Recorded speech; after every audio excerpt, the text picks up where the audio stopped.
Hello दोस्तों, मैं नीरव पाठक एक बार फिर हाजिर हूँ आपके साथ। तो आज मैं आपको पढ़ाऊँगा जावा में ऑपरेटर हम क्या क्या यूज़ करते हैं। हम कह सकते हैं ऑपरेटर्स इन जावा, कि जावा में जो हम ऑपरेटर्स यूज़ करते हैं वो कितने टाइप के होते हैं और कौन कौन से होते हैं। तो हम पहले आपको ऑपरेटर्स बता दें कि ऑपरेटर्स होते क्या हैं। ठीक है दोस्तों, when a symbol is used to perform a operation between two operands according to the user।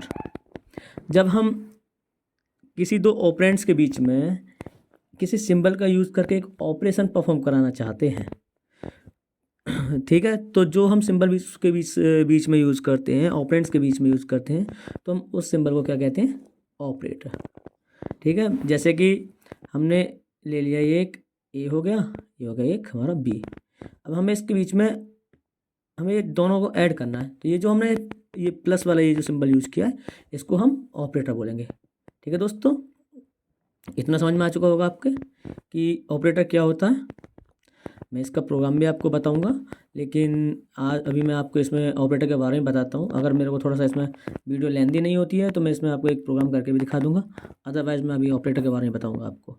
अब मैं ऑपरेंड्स क्या होते हैं, ठीक है, ऑपरेंड्स बोल सकते हैं हम, जैसे कि वैल्यूज़ हो सकता है वो या वेरिएबल हो सकता है। जैसे मैंने भी आपको बताया था ये वाला ए प्लस बी, तो इसमें जो हमने ये जो ए है ये एक वेरिएबल है और बी भी एक वेरिएबल है। अब हम इसकी जगह हम इस तरीके से भी कर सकते हैं, जैसे कि ए इजकल टू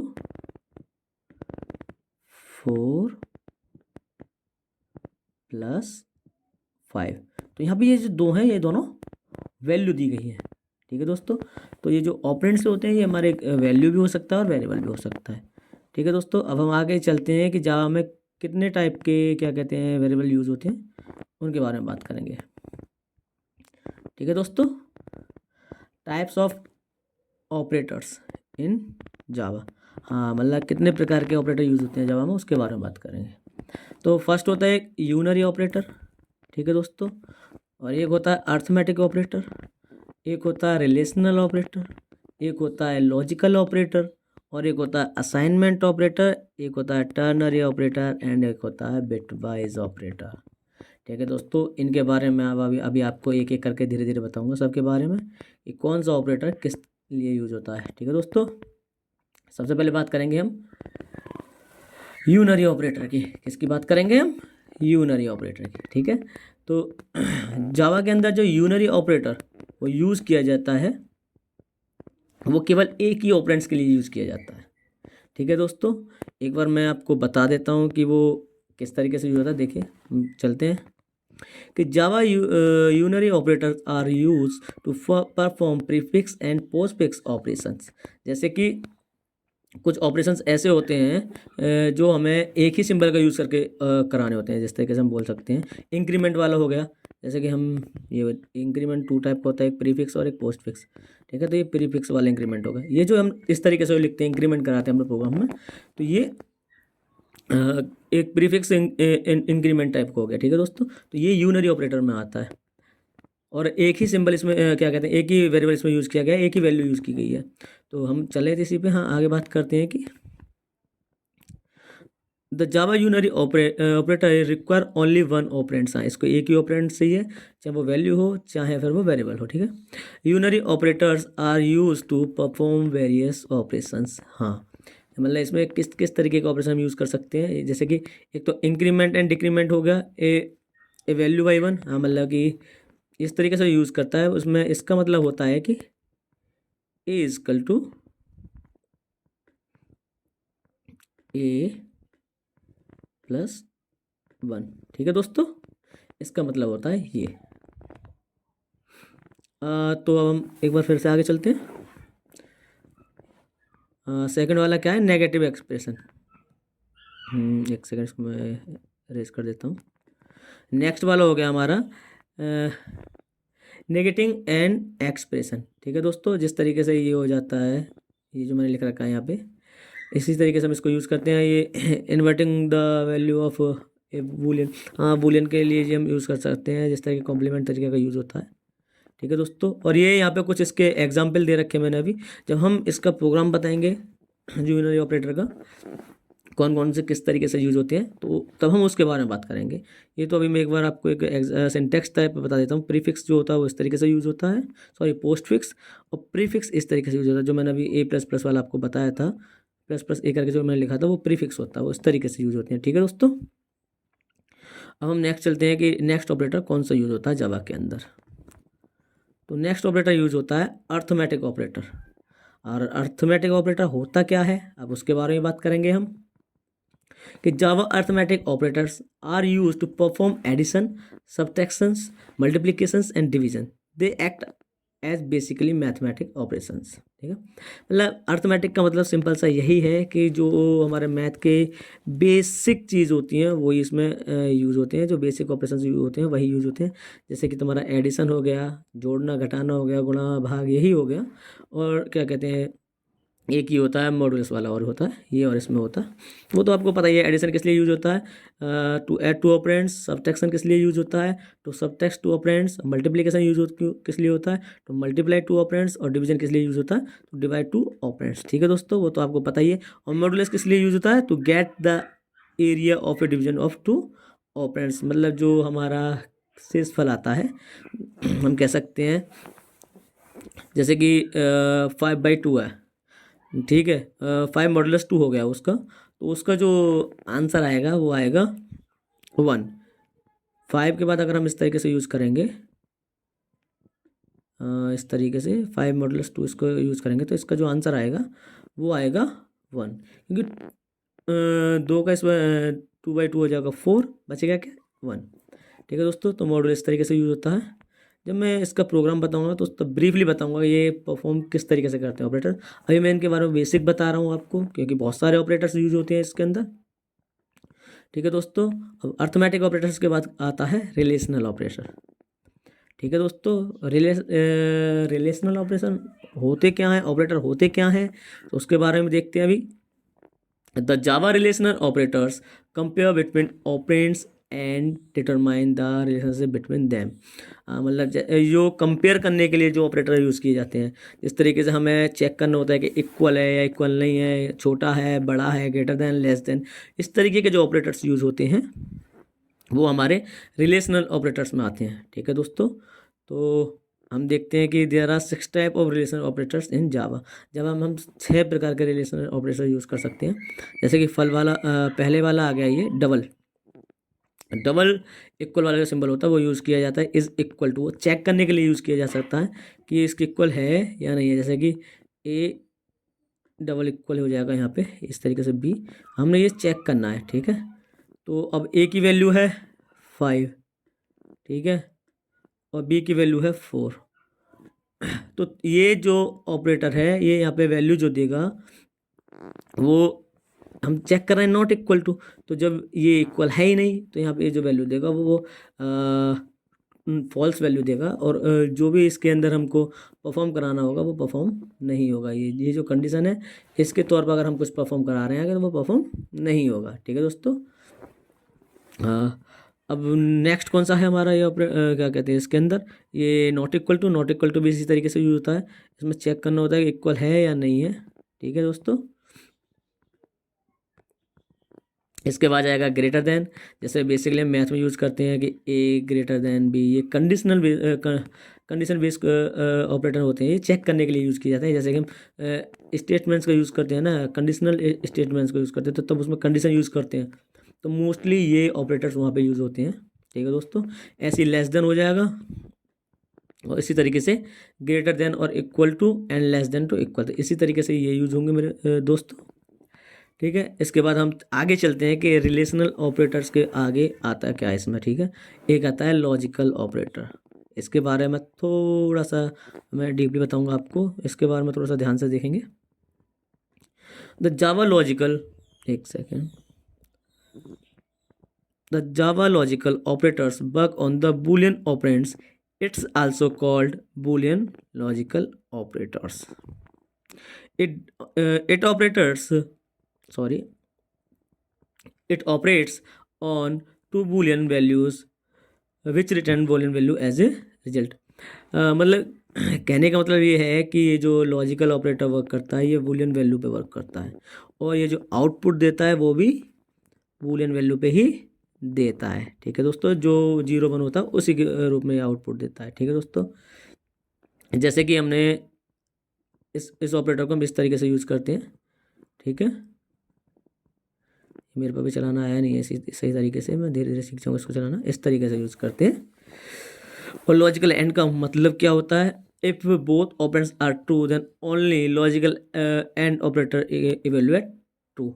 जैसे कि अगर ए की वैल्यू भी 1 है और बी की वैल्यू भी 1 है तो ये दोनों ही 1, इसका जो आउटपुट आएगा वो 1 आएगा। और अगर और मैं इस तरीके से वर्क करता है कि द लॉजिकल और operator is only evaluate as true when one of its operands evaluates true. ठीक है, इसका मतलब मैं सिंपली बता देता हूँ आपको कि जैसे कि ए एंड बी, अगर इसमें से किसी की भी वैल्यू 1 है, इसकी या इसकी, तो ये वैल्यू 1 दे देगा। अगर इसकी 0 है और इसकी 1 है तब भी ये 1 दे देगा। अगर दोनों की 1 है तब भी 1 दे देगा। अगर इसकी 1 है और इसकी 0 है तब भी ये आउटपुट 1 ही देगा। अगर इसमें इसकी 0 है और इसकी 0 है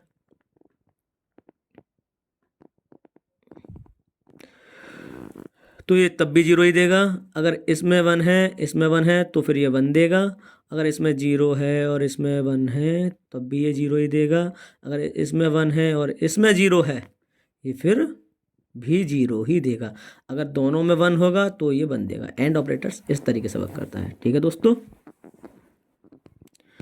और आगे चलते हैं हम लॉजिकल नॉट। इसका सिंपली मतलब है, लॉजिकल नॉट का मतलब ये है कि नॉट इक्वल टू, मतलब जैसे कि अगर किसी की वैल्यू ए है, ये अगर इसकी वैल्यू 1 है तो अगर नॉट वाला हम इसके आगे लगा देंगे तो इसकी वैल्यू ऑटोमेटिक 0 हो जाएगी।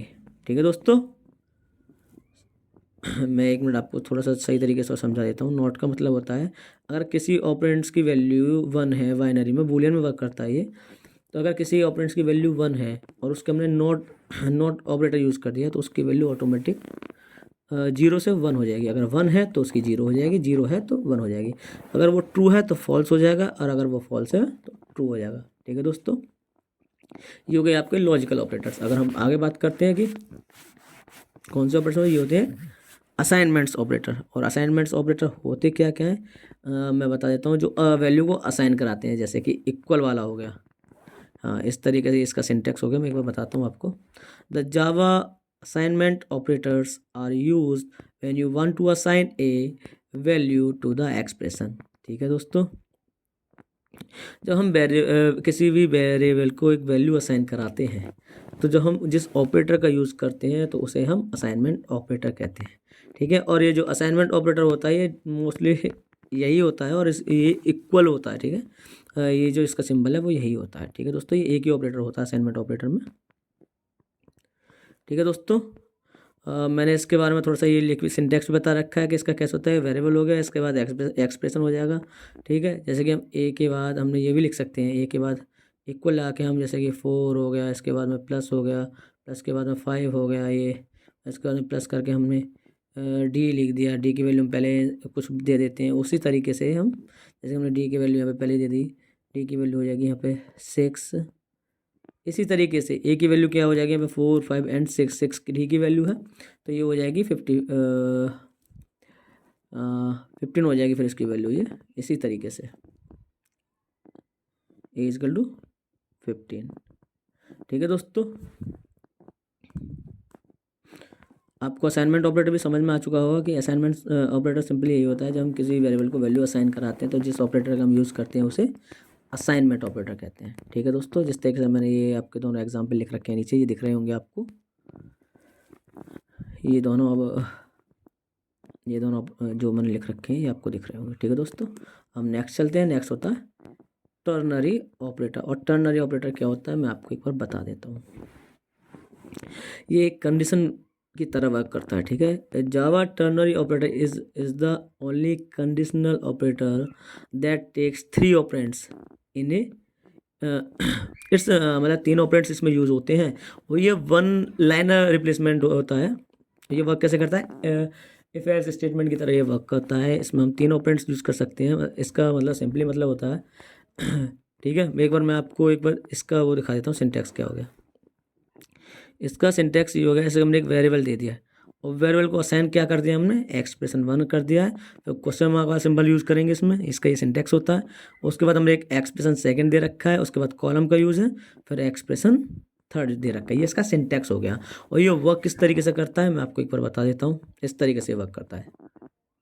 इसका ये सिंटैक्स हो गया, जैसे कि उन्होंने वैल्यू के अंदर ए के अंदर हमने एक कंडीशन दे दी है आपको, ठीक है, कि इसके लिए मैं आपको प्रोग्राम में बताऊंगा, क्योंकि यहाँ पे मैं लिख नहीं पाऊंगा और इस तरीके से आपको समझा भी नहीं पाऊंगा। तो नेक्स्ट वीडियो में मैं इन्हीं के बारे में बताऊंगा, सारे प्रोग्राम्स के बारे में, मतलब प्रोग्राम्स में सारे ऑपरेटर्स के बारे में बताऊंगा ये करके। ठीक है दोस्तों, मैं आपको इसके थ्रू ही समझा देता हूँ अभी। जैसे कि ये फर्स्ट एक्सप्रेशन दे रखा है यहाँ पे, इफ इसके आने के बाद हमें चेक करेगा ये फर्स्ट एक्सप्रेशन कंडीशन जो दे रखी है हमने, ये अगर ट्रू है, ठीक है ना, अगर जैसे हमने यहाँ पे दे रखी हो ए की वैल्यू दे दी हमने, ए की वैल्यू दे दी हमने 5, एक क्या हो गया, ए की वैल्यू दे दी हमने 5 और बी की वैल्यू दे दी हमने 6, और हमने यहाँ कंडीशन लगा दी कि अगर ए ग्रेटर देन बी, अगर ए बी से बड़ा है तो ए की वैल्यू, सॉरी यहाँ पे सी कर देता हूँ मैं, सी की वैल्यू जो हो जाएगी, सी की वैल्यू ए हो जाएगी। ठीक है दोस्तों, अगर ए बड़ा है तो सी के अंदर ए सी जो है वो ए की वैल्यू को ले लेगा, क्योंकि हमने यहाँ पे असाइन ऑपरेटर यूज़ कर दिया है। मैंने असाइन बता दिया आपको, वो इक्वल जो होता है वो यूज़ होता है। सी में हमने ए की वैल्यू असाइन कर दी है। ठीक है, अगर ये पहला एक्सप्रेशन चेक करेगा, अगर ये कंडीशन 2 है तो इसको एग्जीक्यूट कर देगा। अब जैसे कि अगर कंडीशन 2 नहीं है तो इसको एग्जीक्यूट कर देगा। जैसे कि हमने यहाँ पे इस तरीके से ये 1 लाइनर लिखा जाता है। अगर ये वाली कंडीशन 2 है तो फिर ये इसको एग्जीक्यूट कर देगा, अगर कंडीशन 2 है। और अगर ये कंडीशन फॉल्स है तो इस वाले कंडीशन को ये एग्जीक्यूट कर देगा। इसका सिंपली मतलब ये है, यहाँ पे जो एक्सप्रेशन दे रखा है, अगर ये ट्रू है तो इसको एग्जीक्यूट कर देगा, अगर ट्रू नहीं है तो ये इसको एग्जीक्यूट कर देगा। इसका सिंपल सा मतलब यही है। ठीक है दोस्तों, जहाँ तक आपको ये चीज़ तो समझ में आ चुकी होगी, क्योंकि मैं अभी फर्स्ट टाइम ये वीडियो बना रहा हूँ, इस तरीके से फर्स्ट टाइम समझा रहा हूँ किसी को, तो थोड़ा थोड़ा मैं भी सीखता चला जाऊँगा बच्चों को किस तरीके से सिखाया जाता है। अब हम बात करेंगे बिटवाइज ऑपरेटर के बारे में। बिटवाइज ऑपरेटर होता क्या है, ये मोस्टली लास्ट ऑपरेटर है इसका, इसके बारे में हम आपको फिर अगली वीडियो भी बताएंगे, क्योंकि ये वीडियो भी लेंदी हो गई है, 18 मिनट से ऊपर की होने वाली वीडियो ये। ठीक है दोस्तों, बिटवाइज ऑपरेटर होता क्या है। हाँ, the Java bitwise operators allow access and modification of a particular bit inside a section of the data। Bitwise operator जो होता है, जैसे कि हमारे पास कोई भी डेटा है, कोई भी वैल्यू है, तो उसकी जो इनसाइड बिट होती हैं, जैसे कि 0 1 वाला जो जिस तरीके से बन के आता है, उसको जो मॉडिफाई करता है, उसको मॉडिफाई करने के लिए जो ऑपरेटर यूज़ किया जाता है, हम उसे बाइनरी ऑपरेटर कहते हैं, सॉरी बिटवाइज ऑपरेटर कहते हैं। ठीक है दोस्तों, एक बार मैं आपको फिर से बता देता हूँ। The Java bitwise operators allow access and modification of a particular bit inside एक सेक्शन ऑफ द डाटा। जैसे कि हमारा कोई डेटा हो गया, जैसे कि 0 1 1 1 हो गया, जैसे कि हमारे पास ये डेटा हो गया एक 0 1 0 1 1, हमें इसमें किसी भी बिट को क्या कहते हैं, मॉडिफाई करना है, किसी एक पर्टिकुलर बिट को। ठीक है, इसके जैसे कि इस वाले बिट को मैं कुछ मॉडिफाई करना है, तो it can be applied to integer type and bytes and can not be applied to float and double. ये डबल और फ्लोट में अप्लाई नहीं हो सकता, ये केवल इंटीजर में अप्लाई हो सकता है। जैसे कि 8 है, हम इसको बाइनरी में कन्वर्ट करने के बाद जो वैल्यू निकल के आएगी उसको बोलते हैं। ठीक है, जैसे कि हमारे 1 0 1 1 हो गया है, हमारे बाइनरी डेटा है, हम इसको इसके बिट पे जो परफॉर्म करते हैं, जिस ऑपरेटर को हम यूज़ करते हैं परफॉर्म कराने के लिए, हम उसे बिटवाइज ऑपरेटर कहते हैं। ठीक है दोस्तों, और ये होते क्या क्या हैं उसके बारे में देखते हैं थोड़ी सी। ये हो गया बाइनरी एंड, ये सिंबल जो यूज़ किया जाता है ये बाइनरी एंड को परफॉर्म कराने के लिए यूज़ किया जाता है। तो ये होता क्या है, वर्क किस तरीके से करता है। Binary and operator work very much as, हाँ मतलब ये लॉजिकल एंड ऑपरेटर की तरह वर्क करता है सिमिलरली से, ठीक है। एक्सपेक्ट इस वर्क विथ 2 बिट्स, ये बिट्स के ऊपर वर्क करता है, ठीक है दोस्तों। ये किसी एक्सप्रेशन के ऊपर वर्क नहीं करता, ये बिट्स के ऊपर वर्क करता है, जो बाइनरी होते हैं ना उसी के ऊपर वर्क करता है, ठीक है दोस्तों। हाँ तो अगर दोनों ऑपरेंड्स मतलब दोनों ऑपरेंड्स के अंदर 1 है तो ही इसका आउटपुट 1 आएगा, अदरवाइज 0 आएगा, ठीक है दोस्तों। इसमें अगर दोनों ही ऑपरेंड्स के अंदर 1 है तो ही उसका आउटपुट 1 आएगा, अदरवाइज 0 आएगा। और इसी तरीके से और है, अगर return 1 if both one of its operands evaluate as 1, अगर दोनों में 0 0 है तो उसका आउटपुट 0 होगा और वाले में, अदरवाइज दोनों में से किसी में भी 1 है, ठीक है, तो उसका आउटपुट आएगा 1, ठीक है दोस्तों। ऐसे एक्सोर होता है, एक्सोर का मतलब होता है कि अगर 1 दे रखा है तो वो उसका एक्सोर और का बिल्कुल अपोजिट वर्क करता है। एक बार मैं आपको समझा देता हूँ, इसको एक बार हटा देता हूँ।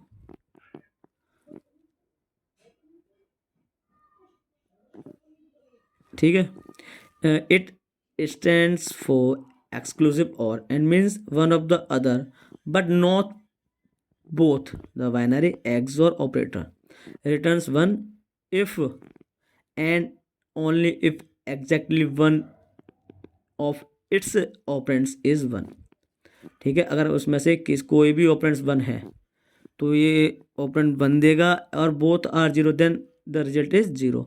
ये और की तरह ही वर्क करता है। एक मिनट दिखा देता हूँ मैं आपको। जैसे कि ये 1 है और ये 0 है तो इसका जो आउटपुट आएगा वो आएगा 1, और अगर इसका 0 है और इसका 1 है तो इसका आउटपुट भी 1 आएगा। अगर इसमें 1 है और इसमें 1 है तो इसका आउटपुट भी 1 आएगा। और मैं एक बार आपको दोबारा बता देता हूँ और किस तरीके से वर्क करता है, थोड़ा सा कन्फ्यूजन हो गया होगा। और जो वर्क करता है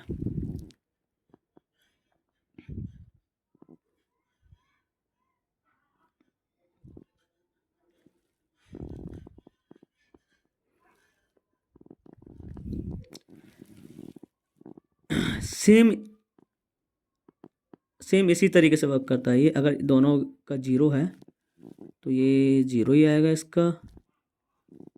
और अगर क्या कहते हैं, वैसे एक्सोर जो होता है वो नॉट एंड होता है। ये किस तरीके से मैंने इस तरह में लिखा हुआ है, मैं इसमें दोस्तों मैं नेक्स्ट वीडियो में बता दूंगा जब मैं इसका यूज़ करूँगा। इसमें थोड़ा सा कन्फ्यूजन हो रहा है मेरे को, ठीक है दोस्तों।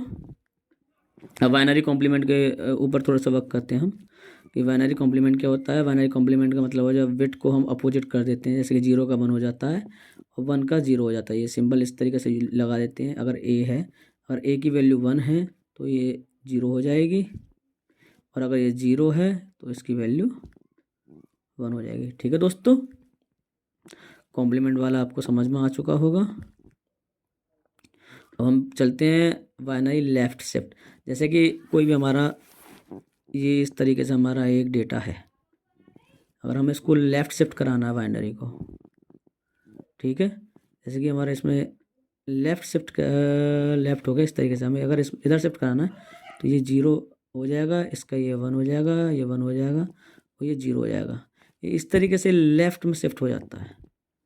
इसके लिए जब मैं आपको प्रोग्राम बनाऊँगा तो थोड़ा सा सही से समझाऊँगा। अभी तो मैं बता रहा हूँ कि ये क्या ऑपरेटर्स होते हैं इसके अंदर, ठीक है दोस्तों। डीपली तो मैं तभी बताऊंगा आपको, ठीक है दोस्तों। और मैं ये ऐसे ही हमारा राइट शिफ्ट होता है, और ऐसे ही जब हम शिफ्ट करते हैं तो 0 फिल हो जाता है ऑटोमेटिकली। उस तरीके से बताया हुआ ये तीनों ये शिफ्ट ऑपरेटर्स होते हैं, ठीक है दोस्तों। आज की वीडियो में हम इतने ही रखते हैं। अगर आपको हमारी वीडियो पसंद आई हो तो प्लीज़ चैनल को सब्सक्राइब करें और वीडियो को लाइक करें, ठीक है दोस्तों। और कमेंट भी करें, बताएं कि कैसा रहा सब कुछ। बहुत बहुत धन्यवाद, आपका आभार वीडियो देखने के लिए।